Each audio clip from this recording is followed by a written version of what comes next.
Hey, I'm really excited today to talk to Art Snarzyk of InnerView Advisors. Art is one of my favorite people. We've done a lot of good work together around behavioral analysis in our industry, and I think it's an amazing science. Art's amazing at it, so I don't want to talk too much about him.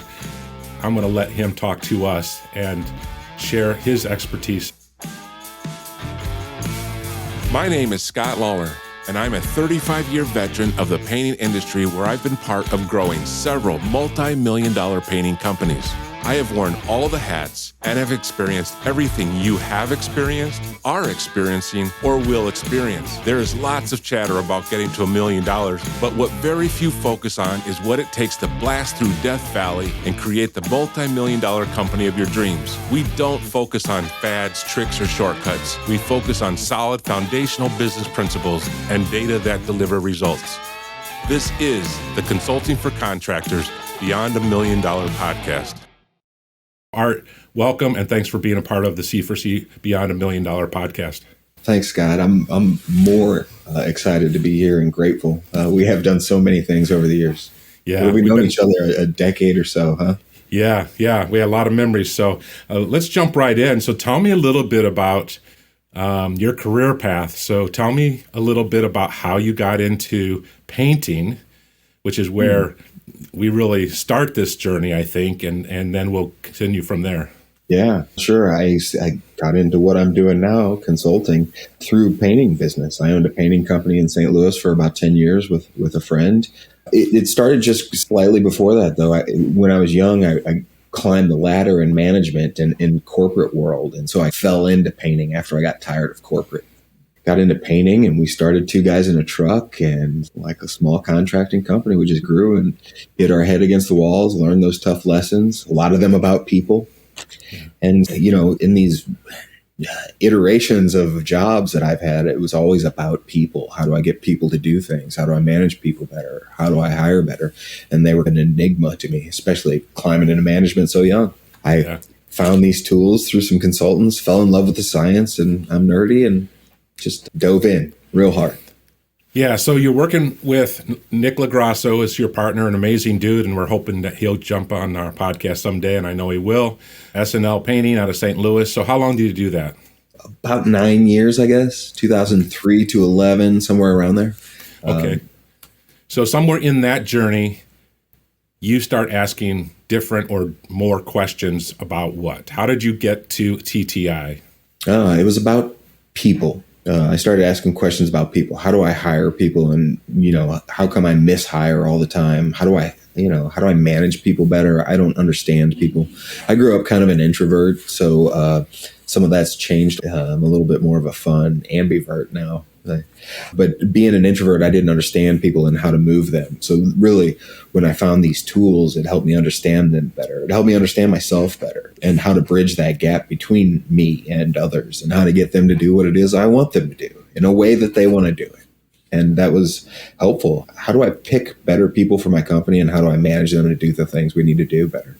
So did you just go to the internet or something and start looking, or what was your process? Oh, great question. We had a consulting group that we were a part of, and it was a business consulting group for contractors, and they brought in some guru out of Pennsylvania, Grant Mazmanian, and he gave us all an assessment about ourselves to tell us about our leadership styles. So Nick and I took our assessments, and he just blew us away. He was a wizard. He told us more things about ourselves than I can imagine. So it was really exciting to learn that about ourselves. And then he just told us more about how you can use this for hiring, for understanding your company's culture. And so it was through this consulting group that I found Grant, and he became my mentor and just walked me through the process of becoming certified. So you get certified, you become a student. Yeah. And the certification process was to work with him and to give out a lot of assessments to a lot of people and then talk with him before I talked with those folks, as I was doing all the official certification programs through TTI, or Target Training International, an assessment providing company. So I was getting their formal certification and his mentorship. And so, I don't know, the first 100 or so, maybe two, assessments. I'll go back and count the numbers, but I would talk with him about it. And he'd say, what kind of office are you going to walk into when you walk in here? What kind of person would this person marry? How does this person manage? How does he step on his own? And he would just quiz me on these assessments and make me look at these graphs.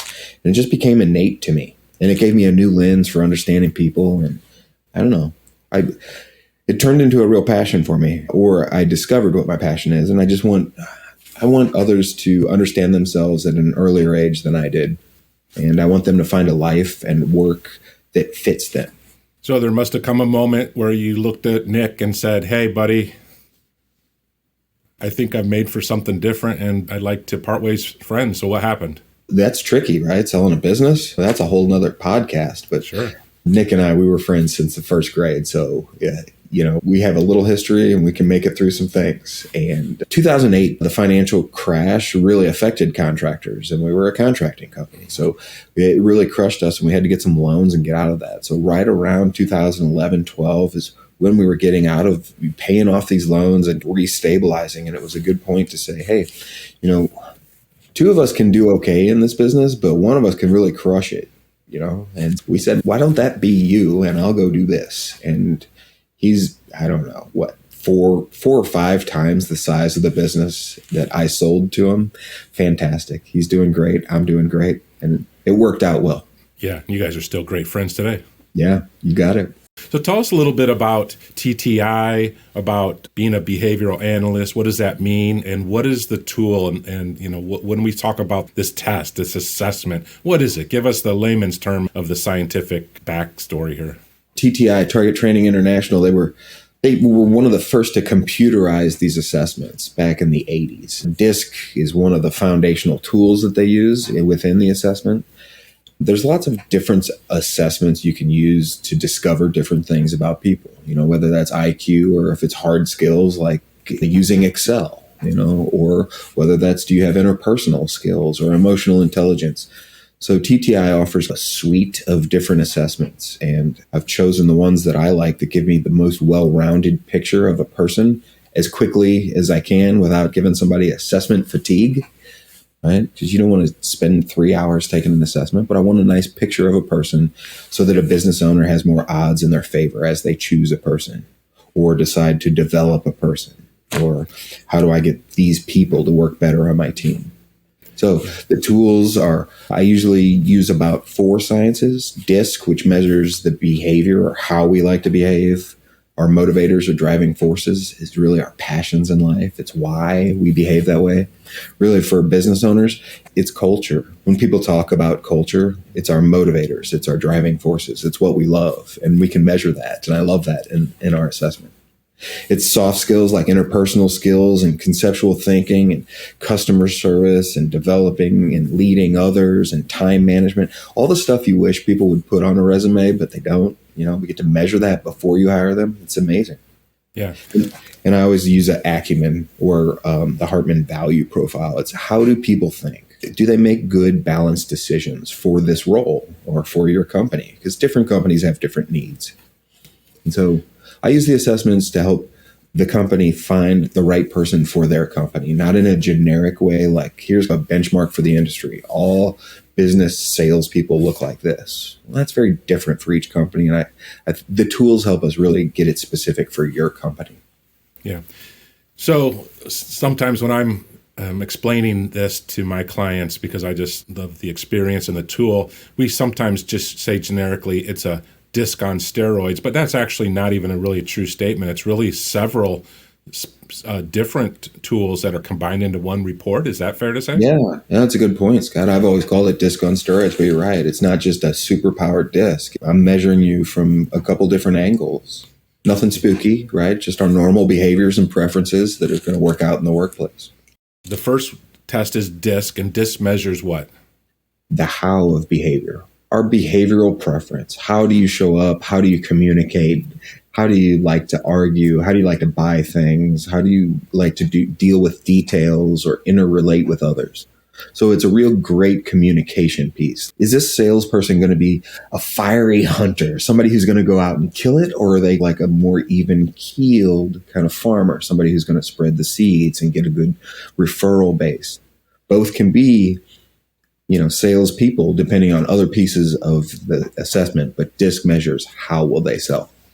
Okay. And the second piece is the motivators. Tell us a little bit about that. Yeah, so our motivators, our driving forces, it's what wakes us up and gets us excited. It's what gets us passionate. Some people are driven by learning, and some are driven by results, and some are driven by ego and prestige. Some are driven by their own independence or really feel pulled to help charities. Understanding what your mix of your passions are for yourself and also generally what your company has, it really makes a big difference. You can see real charitable driven types of companies, or you can see real service oriented or beautification type of companies, like the ones that really, I want to install like lovely landscapes, not just a tile wall, right? So very different types of construction companies doing the very same thing, but they have different values. And you find that out in your motivators or your driving forces. Number 3 is the skills. Skills. Those soft skills I was talking about, we wish people would put on their resume. I break those out into 3 categories. It's achieving skills like goal achievement and planning and organizing and self-management. And then thinking skills like conceptual thinking or continuous learning. Are you good at this? Or futuristic thinking. Or people skills like interpersonal skills, diplomacy and tact. What I found, if you don't mind me getting excited about this, what I found very exciting about the skills was they broke these things out into 25 different skills that I mashed together. Like, why don't you just be good with people or I'll have to fire you, right?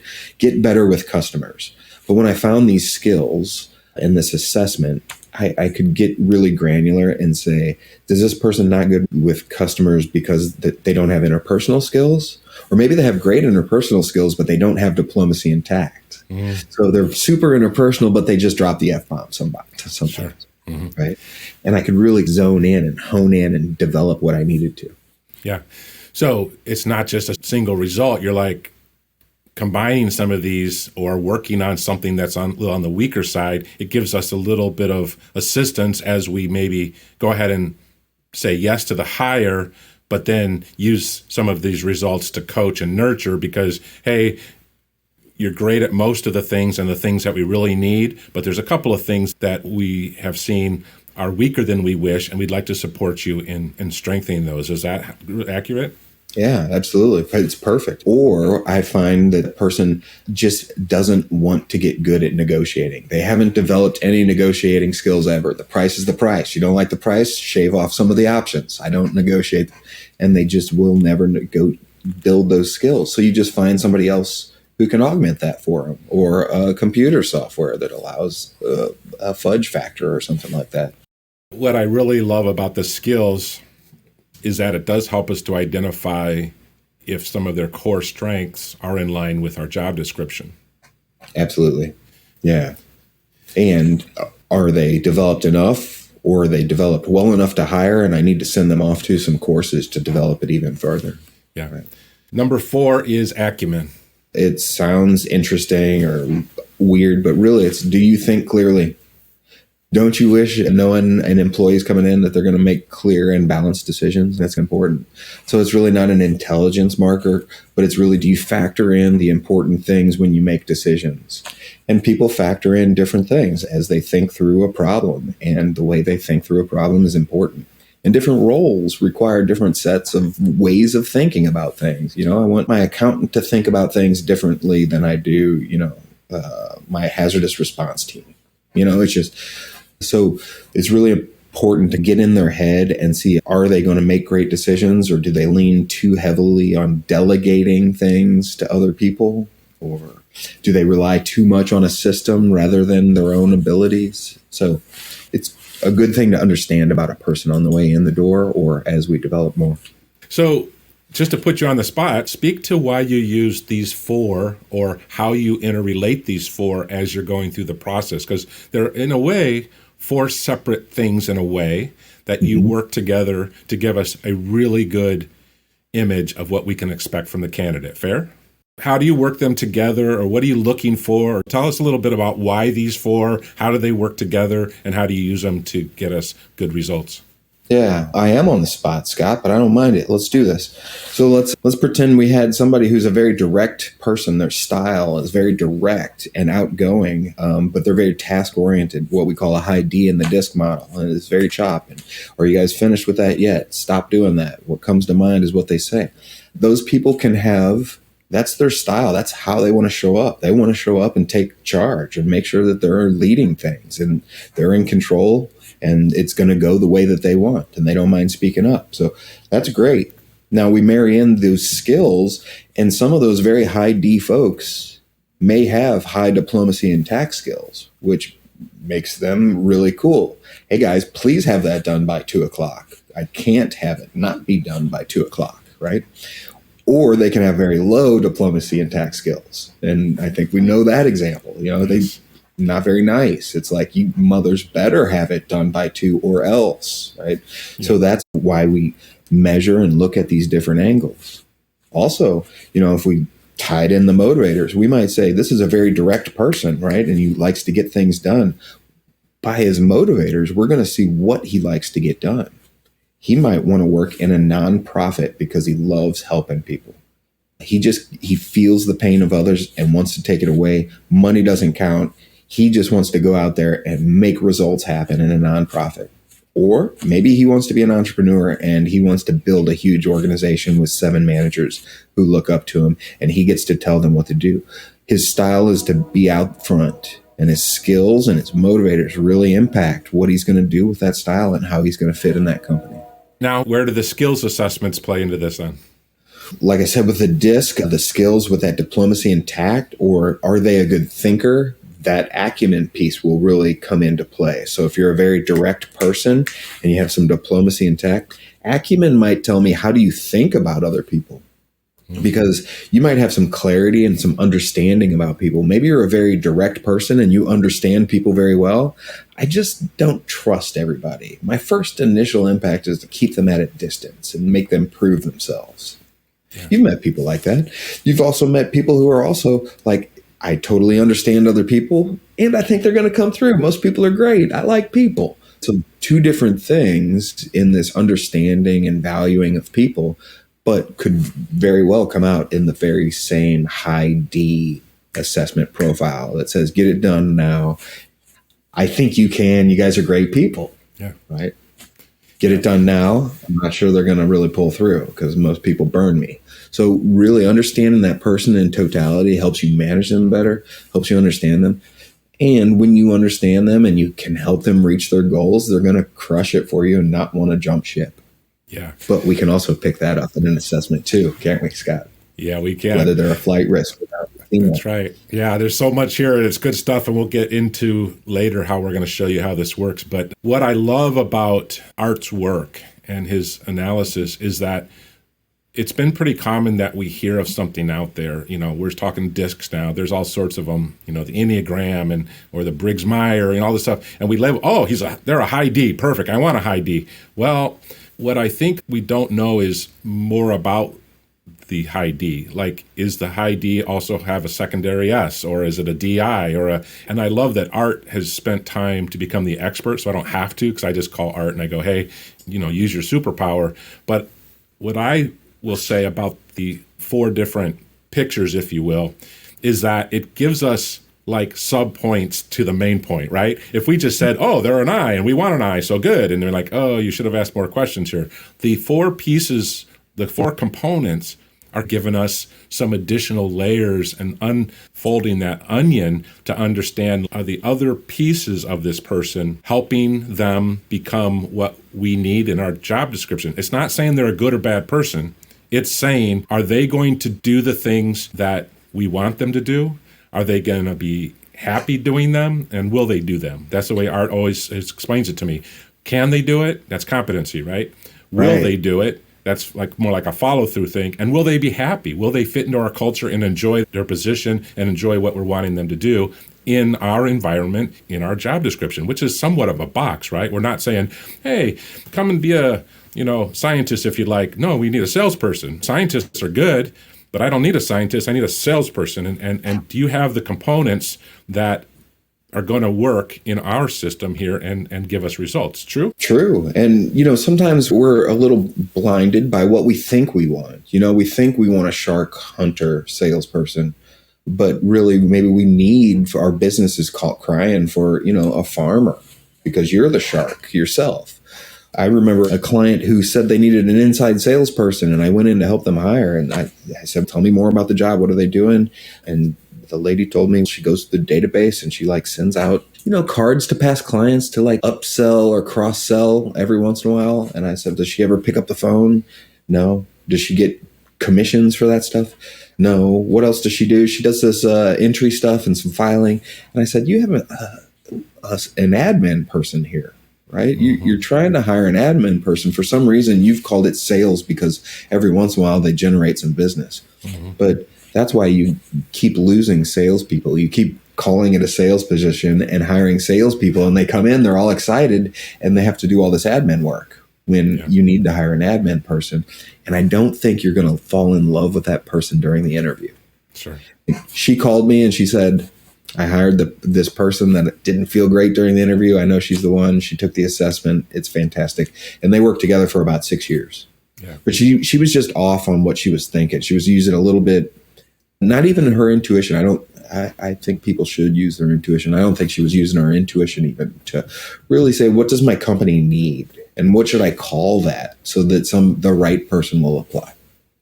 So moving on, I think just makes some sense to just briefly explain the assessment. It's just an online tool with a bunch of questions. Takes about how long?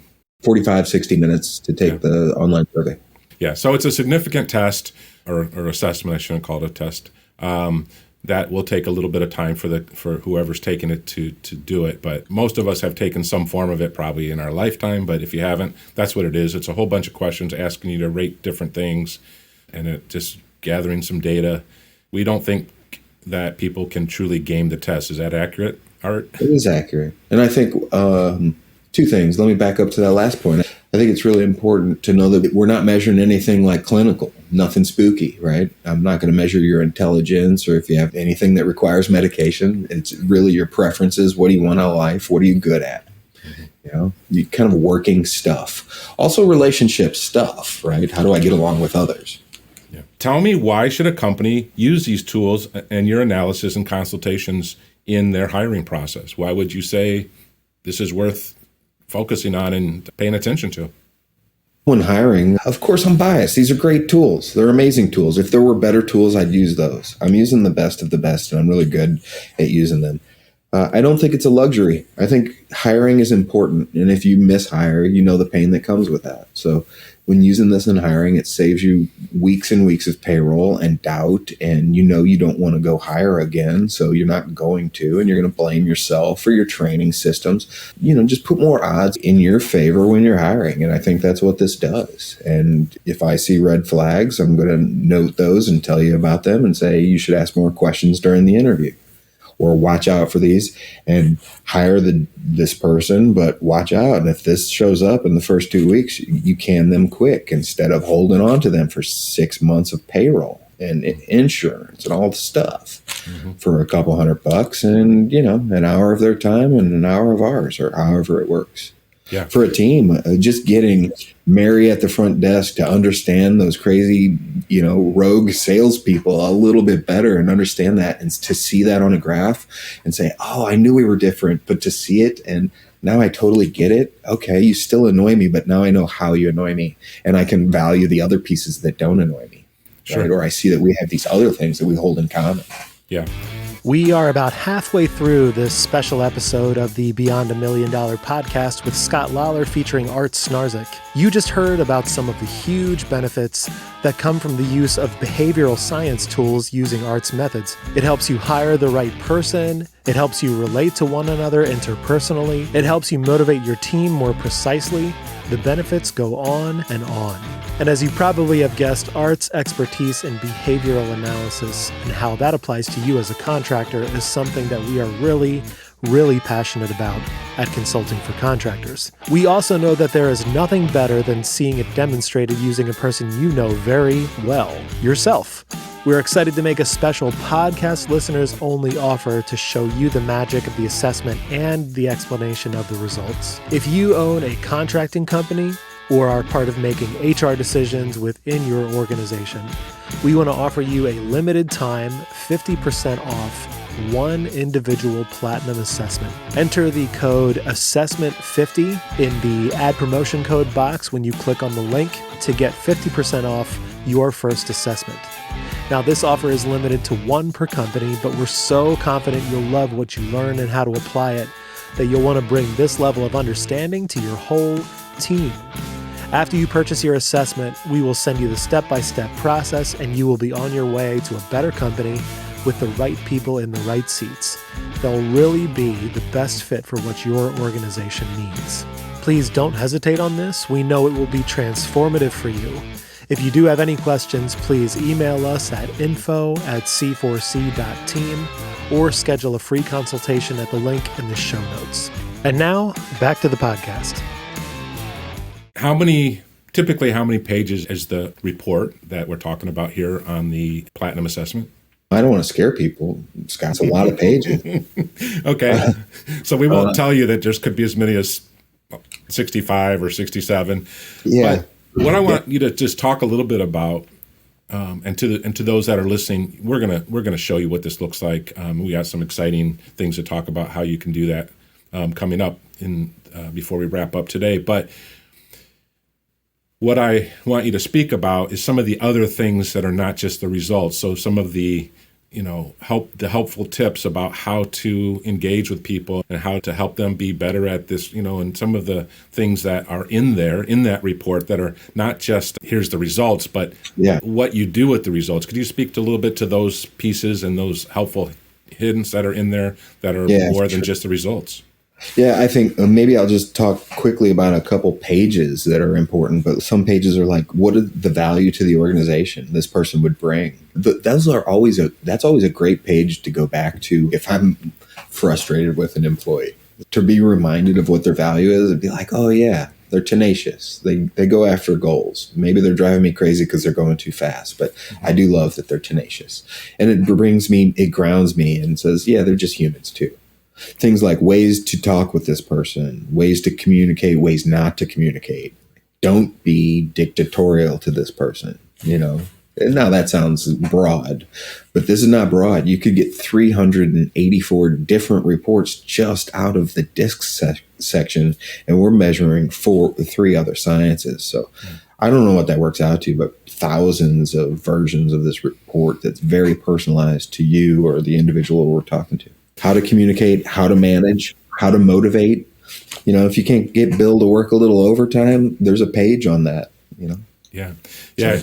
I love it. And it's so hard to talk about it. Like I said, we'll show it to you eventually here, promise. But from my point of view, here's some things that I've learned and used it. For instance, we've recently used the tool in hiring a salesperson, but we knew that as far as some of the organizational, putting all the details in the CRM, we knew that was going to be maybe a weakness, but we thought he really had great match for the sales part. The tool here, the feedback is, hey, make sure you support him and hold him accountable to the back end, because on the front end, he's going to love the sales process. He's going to get people to say yes, but the ops department's probably going to hate his guts because he's never going to turn in the whatever, right? The paperwork, or he's never going to click one or whatever it is, right? So the idea is, hey, this guy's a great candidate. Here's what's probably going to irritate you. So here's what you can do to shore up the part that's going to irritate you so that you don't get irritated, right? So we're anticipating the likelihood of some of the things that are going to most likely happen and some things we can do proactively to mitigate them and make the person a rock star. And it doesn't mean we said no to the hire. We said yes to the hire, but just gave us some tools to help us manage right out of the gate. Yeah. And there have been other times where we've looked at it and I said, I wouldn't, if you hire this person, you're going to experience pain. I think I said one time, Scott, you quoted me. Just be ready for a few months of pain because it's just the wrong fit. Not that the person's bad. It's just, I'm looking for fit here. Do they fit with your company? Do they fit with the role? Yeah. the exact quote was, "You can go ahead and hire them, but just get ready for some pain." Was the exact quote. Was it? It was. I love it. I do too. I've learned that I have to be direct, Yeah. Otherwise some business owners will fall in love during the interview. I have, right? It's, man, but their resume's good, or I can't find anybody else. Yeah. And they want to make it work. And I just have to get direct. But they go to my church, or their kids are in my school. I love them, and they're a great guy, and this person's fabulous. It's great. Man. Have fun at church and be ready for some pain. Yeah, that's right. All right. Maybe you guys can pray about the pain together. I think one thing that's important to talk about is even right after the hire, to have this, what I call the get through the honeymoon meeting, where you and this new employee get to talk about the assessment results and your assessment results. So I get to come on and talk with you two about why this person just got hired, why we love them, why they should use these skills and really focus on those, and how you should interact with your boss and how he's going to piss you off from time to time. So that's a really fantastic meeting. So it's not that 3-4 weeks of, how do you like the toilet seat, up or down? And where do I put my socks? Yep. And why did I love you when you interviewed, and why do I not know what to do with you today? Yeah, exactly right. Yeah. These tools definitely help you about what do I do with you now, because we knew this, right? We talked about it, and there's some great tools that say, now what? Okay, there's some now what tools. I want to touch base on the business owner or manager even that says, I don't need this stuff. I just go with my gut. My gut is typically pretty good. I just like my gut feeling. Tell me, what would you say to that kind of person, and that would say, I don't need this kind of stuff? I love it. There's a lot of people out there who are like, you know what, I'm just going to go make decisions as fast as I can. And 80% of the time I'm going to be right. And 20% of the time I'm going to get burnt, and I'm cool with that. And it just depends on your tolerance level. Yeah. I think, it's an expensive play. I think that people that go with their gut and say that thing, I think they would change their mind depending on the importance, their perceived importance of that position. Yeah. If they're looking for a business partner, I think they might try an assessment and say, should we collaborate together on this thing? If they're looking for a janitor, go with your gut. Yeah. I studied intuition for a while because I know that I am going to hire off of my gut, and that my clients were too. I studied it to see how does it play, and I think it's a part of the hiring process. Yeah. Just like the resume, just like the assessment, just like the interview, your intuition. My favorite definition that I came across was your intuition are all of the things that you've learned. You just forgot how you learned those. Right? Mm-hmm. The things that you know, but you just don't remember learning them. I'm afraid of big dogs, but I forgot is because one jumped on me when I was 4. Mm-hmm. So use that intuition.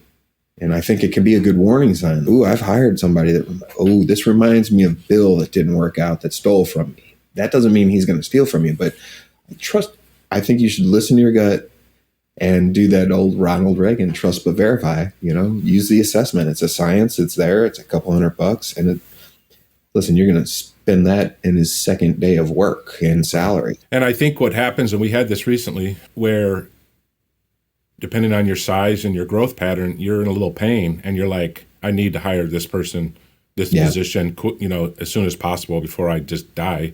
And so what happens is you get a candidate and you fall in love with them, right? You have a great interview, you have similar interests, they have a style that's really comfortable and warm, and you fall in love with them. And then you get an assessment and it says, yeah, they are warm, but they're going to be terrible at that position. They're not going to do well at that. The thing that you're telling me you want them to do, we can just tell you scientifically they're not going to. I can see why you like them, but as far as, for a different role maybe, but for this role specifically, no. And that's one of the things that I think I would say to those that go, I just trust my gut. Use your gut to a point, but verify with the science, because the science will really get you deeper into what you're going to find. And it might be a year or two down the road, but it's going to come out, because we are creatures that this is the way we behave. And you could tell me, be more organized or go to the gym or whatever you want to say, but I'm just not going to do it. I'm just not. And I love that. There's a lot written about that in neuroscience that, there's some foundational stuff that you straight up aren't going to be able to probably change as an adult. Yeah. And so it's better to just go with your strengths and do some stuff that you're good at and love instead of trying to, fit something into something that you're actually not going to ever be good at and you're not going to love it. And this is what we're doing here. We're going, hey, let's give you some extra ammunition here to go, I think you're a great person, but I think you'd be better somewhere else. Yeah. And what I think is very interesting about this and with the intuition conversation is those who use the assessments, if it is the right person, they feel confident about it. And they also have the owner's manual on how to operate this person. Mm-hmm. They also get to trust their gut a little bit more. Yes, that's what I saw. Ooh, I didn't see that nuance that we picked up in the assessment. Yeah. I also like to say this, that I didn't understand this benefit of using the assessments just till a couple months ago.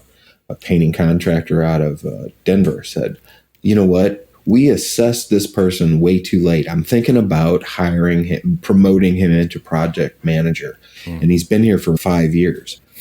Had he assessed that guy on the way in, the person's results were obvious. That guy was going to be a leader and a good one. And we could have fast tracked that. He could have had a project manager 2 years ago, but he didn't have, that information, that awareness. And I think that's another way. So it might not be a good fit for this position or in this company, but it just might be, hey, wait a minute, that gives me an idea. You don't have what I need for this, but your skill set is pretty cool for this other position. Let me pivot and think about this. You're not sales, but I like what you got for marketing at trade shows or whatever that looks like. Yeah. And that happens a lot, doesn't it? It does. Often it's, wow, we got somebody who's spectacular, but they're not going to do this role, but consider them for something else. Yeah. Yeah. I love it. All right. So as we wrap up here, let's talk a little bit about who are the primary people that are good candidates for this assessment, or what are some of the positions in the contracting world, at least, that we find that this is a good fit for those candidates. Who are we testing?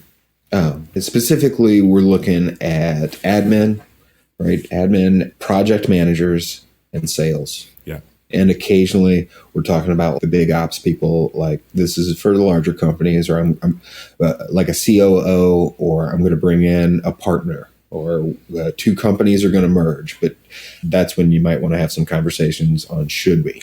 But typically it's going to be sales, admin, production, management, operations kind of thing. Yeah. And how does this work? So basically we get to the point where we're just shy of hiring, almost extend an offer conditional on this assessment. We send them the assessment, have a consultation, and it helps us decide, do we give the offer or not give the offer, or is that sort of the sequence? Yeah, typically people have reviewed a resume, they like it, they've probably talked to the person, had an interview on the phone or in person, and then they've ordered an assessment, sent the assessment, the candidate has taken it, and now it's time for us to talk. And either I'm going to talk to the business owner one-on-one, we're going to talk about the job and the results of the candidate, or maybe I already have a relationship, I understand that role, and I send them a video kind of transcript a little bit, pointing out some indicators of things. From there, they would either go on to a second interview. Maybe I'm giving them information that requires some additional questions, right? It looks like you're not as driven by these things, and we really wanted somebody who's going to research new things, and you don't like to research. Mm-hmm. How do you see that fitting? Or maybe that's a deal breaker. Yeah. So it might be more questions for the interview, or it might be, I love them, let's get them in the door and send an offer. Yeah. Awesome. Or I send them a script that is a polite decline. Mm-hmm. Yeah, those are hard, aren't they? Don't spend more time with this person. Nope. No, I don't think so. Yeah. No. Not if you have my script. There you go. Beautiful. One of the things that we do in C4C is, just like Art said, we like to help our clients generate an accurate job description, and that usually leads into an ad, which we send to Art, because nuances are important. And if you've sprinkled in this conversation, Art's even talked about some of them. Is this person going to interact with customers, or just do data, or just do scheduling, or just do they need to be warm and polite and happy, or does it matter? Or, oh, they're going to be customer facing. That's more important than the fact that they can be organized in the back end. So what you're asking the person to do, and this is in every position specifically, is important, because we see it a lot in salespeople where the owner will come and say, we got slow and the person won't go knock on doors. Did the job description say you were going to have to generate your own leads, or did you suggest you were going to generate the leads for them? Oh, no, we said they were going to generate all the leads. You could go back to the assessment, or if you didn't do an assessment and you assessed them, you would see this person's going to be terrible at knocking on doors. They don't have the skill set to do cold calling, hunting like that. They're just warm and positive and great with customers. So once they get in the house, they sell stuff like crazy. And so you don't know why they won't go cold call. Well, because you didn't make it part of the job description. And if you had, we would have had something to say about that when we assess them. And so to be as accurate and complete in that will help you get a better result. Yeah. And I don't like to limit people and say that this person can't do sales calls. But like you said earlier, there are pieces of people that can change, and there are pieces of people that are neurologically structured. You're probably going to be that way most of your life. Right. So I'll be able to help tell you, is that a trait that can be changed, or is that just that person and that's their mojo and they're not going to. And those odds in your favor are just helpful and comforting when we're trying to drive a business. Scott, we had that one client that had a very large job description. The person was going to do very diverse things, 4 major kind of roles, but it was like one very diverse. One was operational, one was marketing, and one was administrative. And I was like, listen, here's the order in which this person's going to love this. They're going to like responsibility 3, 4, 2, and then never do 1. Mm-hmm. Yep. And that's awesome to know going in. It is. Assessing pre-hire is something we offer, and we'll talk a little bit more about that. So that's any of your key positions we can help you pre-hire. And then there's another thing that we do, which we call the team assessment, which is helping an already in place team and testing your key people in your organization. We're talking typically management, could be even a project manager, some lead field people, but we're talking about typically management type people. And then we do some coaching around how to best work to understand the differences and understand why art irritates me to death, but how I might be able to change some of my behaviors so that I could actually get the most out of Art without pissing him off as well. Could you speak to that a little bit, Art, the team assessment and how that can be helpful? Yeah, I really enjoy it. Teaching is primary for me. So teaching people about themselves and others is what I do. And these assessments make that real easy for people to get. And doing that in a group of, you get your leadership team of a couple sales guys, a couple project managers, the admin and the bookkeeper, and then there's you. And, it's that little group of 5, 10 people in a room looking at their profile, understanding, looking at each other's profile, elbowing each other and saying, that's exactly how you act when you drive me nuts. It's a little bit fun. It's revealing, but not in a way that's spooky. And it really gives us some understanding, I think, of other people. And only every time, I think it allows people to give other people grace. You see the team just be like, the other people are not waking up to make me angry. Yeah. They're just different than me. And now I understand that better. And that's what the team gets. And they work more cohesively because they know how to communicate better. And the boss knows how to leverage these people better. Oh, Mary is great at that. Let's have Mary do that. Bill's our salesperson, but you know what? He doesn't like research. Let's have Jim do the research while the other goes and sells. Yeah.